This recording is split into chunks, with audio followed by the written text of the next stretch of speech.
ഇസ്രായേലിൽ ഇറാൻ സൈന്യം നടത്തിയ ആക്രമണത്തിന് എങ്ങനെ തിരിച്ചടി നൽകണം എന്നതുമായി ബന്ധപ്പെട്ട് കടുത്ത സമ്മർദ്ദത്തിലാണ് ഇസ്രായേൽ. ഇറാനെതിരെ ആക്രമണം നടത്തിയാൽ അതിമാരകമായ രീതിയിൽ തിരിച്ചടിക്കുമെന്ന് ഇറാൻ റവല്യൂഷണറി ഗാർഡിന്റെ തലവൻ ഇന്നുകൂടി വ്യക്തമാക്കിയതാണ്.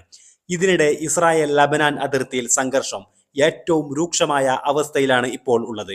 കഴിഞ്ഞ ദിവസം ഹിസ്ബുള്ള ഡ്രോണാക്രമണത്തിലൂടെ ഇസ്രായേലിന്റെ വ്യോമ പ്രതിരോധ സംവിധാനമായ അയൺ ഡോമിന് നേരെ ആക്രമണം നടത്തുകയും ഈ ആക്രമണത്തിൽ അയൺ ഡോമിന്റെ ബാറ്ററികൾ തകരുകയും ചെയ്തിരുന്നു. ആക്രമണത്തിൽ 3 ഇസ്രായേലി സൈനികർക്ക് പരിക്കേൽക്കുകയും ചെയ്തിട്ടുണ്ട്. ഇതിനെ തുടർന്ന് ഇസ്രായേൽ ഹിസ്ബുള്ളയുടെ 3 സൈനികരെ ഡ്രോണാക്രമണത്തിലൂടെ വധിച്ച് തിരിച്ചടി നൽകിയിരുന്നു. ഇതിൽ ഹിസ്ബുള്ളയുടെ മുതിർന്ന കമാൻഡറായ അബു യൂസഫ് ബാസും ഉൾപ്പെടും. അബു യൂസഫ് സഞ്ചരിച്ചിരുന്ന കാറിന് നേരെ ഇസ്രായേൽ സൈന്യം ഡ്രോണാക്രമണം നടത്തുകയാണ് ഉണ്ടായത്.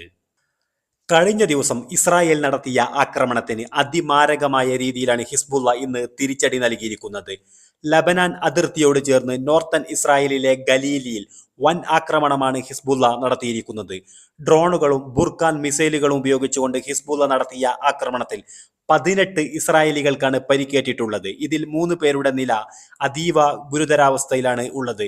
പരിക്കേറ്റവരിൽ 5 പേർ സൈനികരാണ് എന്നാണ് പുറത്തുവരുന്ന റിപ്പോർട്ടുകൾ. ഹിസ്ബുള്ളയുടെ ആക്രമണത്തിൽ ഇവിടെയുണ്ടായിരുന്ന ഒരു ഹെലികോപ്റ്ററിനും കേടുപാടുകൾ പറ്റിയിട്ടുണ്ട്. കുടിയേറ്റ സൈനികരുടെ സൈനിക കേന്ദ്രമാണ് തങ്ങൾ ആക്രമിച്ചത് എന്നാണ് ഹിസ്ബുള്ള അവകാശപ്പെടുന്നത്.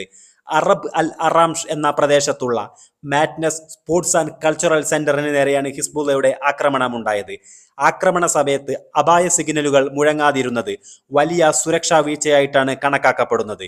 ഹിസ്ബുള്ളയുടെ ആക്രമണത്തിന് തിരിച്ചടിയായി ഇസ്രായേൽ സൈന്യം ഇന്ന് ലബനാനിൽ വീണ്ടും ആക്രമണം നടത്തുകയുണ്ടായി. ഫൈറ്റർ ജെറ്റുകൾ ഉപയോഗിച്ചുകൊണ്ടാണ് ഇസ്രായേൽ സൈന്യം ആക്രമണം നടത്തിയത്. ഈ ആക്രമണത്തിൽ ലബനാനിൽ എന്തെല്ലാം നാശനഷ്ടങ്ങൾ ഉണ്ടായി എന്നതിനെ പറ്റിയുള്ള വിവരങ്ങൾ ഇതുവരെ പുറത്തു വന്നിട്ടില്ല.